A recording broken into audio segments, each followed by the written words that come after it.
Hello, everyone. Hope you're having a great weekend. This weekend, it's a gorgeous day here in Ohio. Not very warm, which is my kind of weather. Us big guys, we like it a little cooler.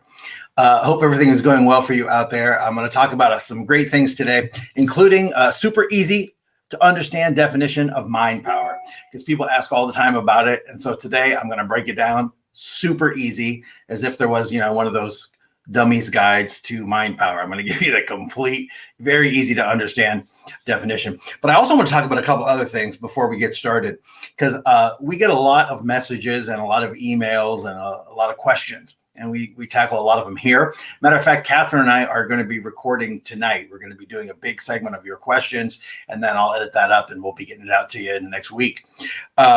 But I wanted to talk a little bit about what I created something I call the desire triangle. And if most people only want to know one of three things, I mean, anything you're struggling with normally, and some people, it can be more than one side of the triangle, but there are only three things. It's love, money, and health.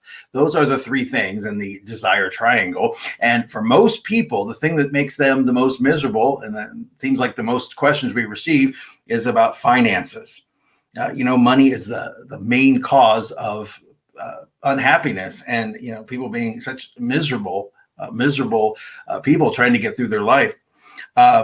So trying to create an abundance consciousness is something that we talk about, and we'll get into that a little later here on this channel. But I want to talk about, they say money is the root of all evil.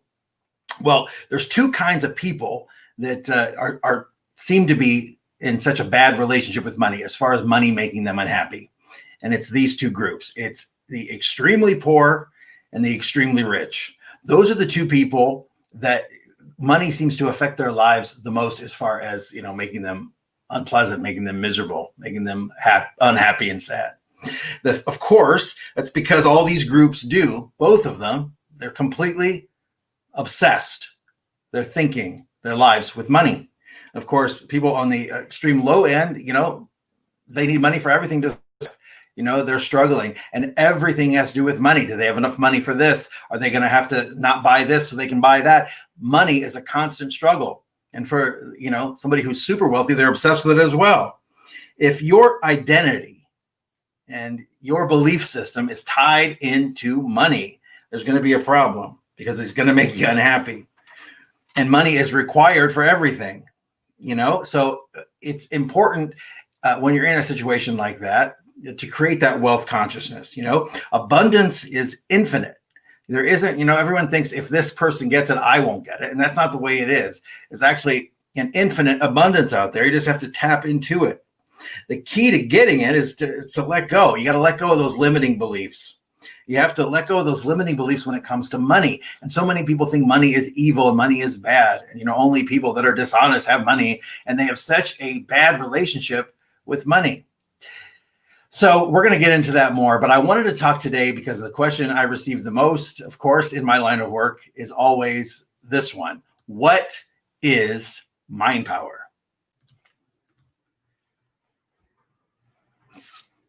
The easiest way to describe mind power, we'll just go with the basics. All physical reality is made up of vibrations of energy. Your thoughts are vibrations of energy too. Now, this is not a concept or a theory. It's a startling new reality that quantum physics reveals to us. Your thoughts have a powerful influence. They affect what happens to you. To know this is to know something great. Most of us go through our day taking very little notice of our thought process, how the mind moves, what it fears, what it heeds, what it says to itself, what it pushes aside. And for the most part, we eat, work, sleep, worry, hope, plan, make love, shop, play, all with minimal attention paid to how we think. Now, this is really unfortunate, because we're neglecting one of the most important and powerful forces in our life. Mind power is directing your thoughts toward a desired outcome. Make it even simpler. What you focus on, you attract. You focus on success and you attract it. You focus on fear and failure and you attract that as well. Mind power is understanding these laws and making our thoughts work for us. Your thoughts are the primary creative forces in your life. Use them consciously, use them often, and you will awaken to a whole new life of power, power and opportunity. If you want to make changes in your life, you have to look at the cause. And the causes are almost always the way you're using your mind, the way that you're thinking. You can't think both negative and positive thoughts at the same time. One or the other will dominate. The mind is a creature of habit. So it becomes each person's responsibility to make sure that positive emotions and thoughts are our dominating influence in our minds. In order to change external conditions, you must first change the internal. And most people forget this step. They try to change external conditions by working directly on those conditions, but it always proves to be futile. And at the very best, it's temporary, unless it's accompanied by a change of thought and belief. Awakening to this truth, a way to a better, more successful life, becomes crystal clear. Train your conscious mind to think thoughts of success, health, prosperity, and to weed out negativity like fear and worry.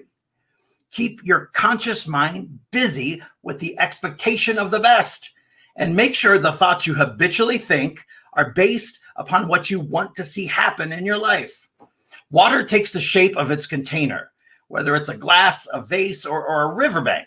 Likewise, your mind will create and manifest according to the images that you habitually think about in your daily thinking. This is how your destiny is created. A new life is created by new thoughts. And it's just as simple as that. That is my definition of mind power.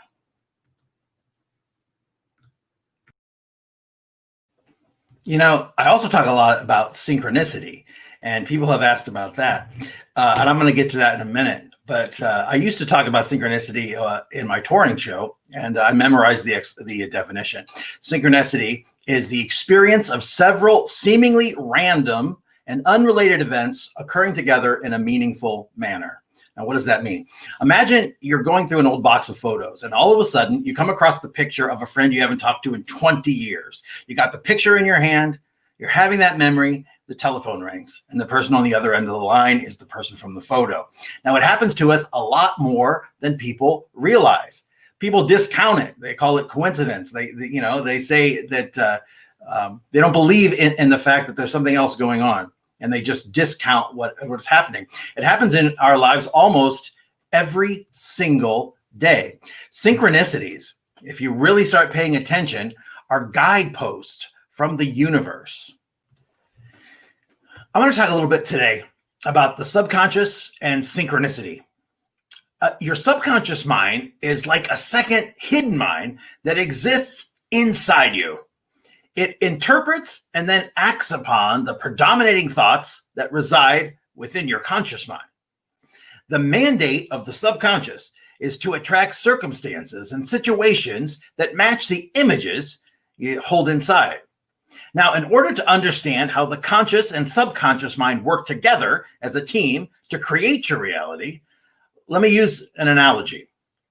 Your subconscious mind is like deep, fertile soil that will accept any seed you plant in it.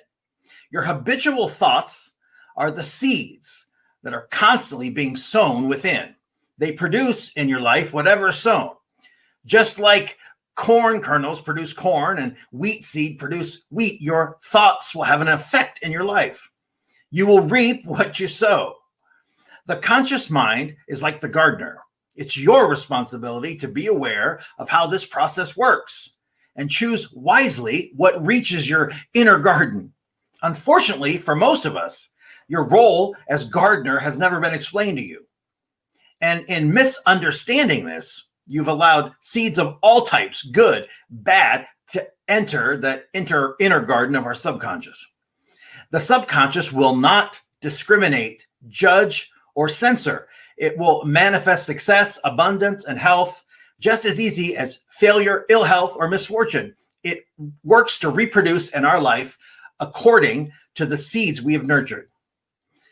The subconscious accepts what is impressed upon it with feeling, repetition, whether these thoughts are positive or negative. It doesn't evaluate things like your conscious mind does. Now, once you grasp the fact that your subconscious will bring you whatever you need, want, or desire in life, you begin working daily, projecting the thoughts and images of what you want. Seemingly, chance and fortuitous events will start happening to you. This powerful inner collaborator working with your conscious mind will bring to you the people and circumstances required to achieve your goals. 1,000 unseen hands, Joseph Campbell described it, will come to your aid. Synchronicity appears to the uninitiated as coincidence or luck, but it's neither. It is simply the operation of natural laws which you've set in motion with your thoughts. Let me try to explain a little better. Modern physics now see the universe as a vast, inseparable web of dynamic activity. Not only is the universe alive and constantly changing, everything in it affects everything else. At its most primary level, the universe seems to be whole. It's a fathomless sea of energy that permeates every object and every act. It's all one. In short, scientists are now confirming what mystics have been telling us for thousands of years. We are not separate from, but are part of one gigantic whole. We now know that everything in the universe is made up of energy, the chair, the walls, the room you're in, everything. The events that happen to you are made up of vibrations of energy too, and so are our thoughts. Our thoughts are the exact same substance that are the building blocks of the universe. Once we become aware of this remarkable fact, we can use it to our great advantage. We're fortunate that the laws of physical reality and the mind are now beginning to be understood.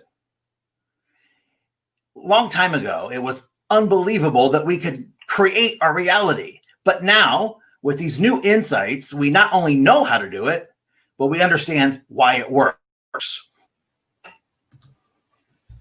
I want to thank you all for joining me today. I'll be back again tomorrow. Before I go, if you have not joined yet, and I'm sure you probably have already, but don't forget to visit our Facebook group. The address is right there. It's facebook.com/groups/Taylor Webb. Catherine and I both post in there all the time. There is multiple content every single day. Fantastic advice, strategies, tips, hacks, all sorts of ways you can start changing your life today. Also, don't forget to visit our website. It's freelifetools.com. You can also get there at taylorwebb.org. And while you're there, take a look at the free resources page, because on that page, you're going to find all sorts of videos, free reports, blog posts, and all sorts of free information that Catherine and I have stocked there for you to go in and take a look and start your journey with us. Tomorrow, I'll be back. Not sure what time, but we have some great things to talk about tomorrow. So as always, I want to thank you for joining me today, and I'll see you next time.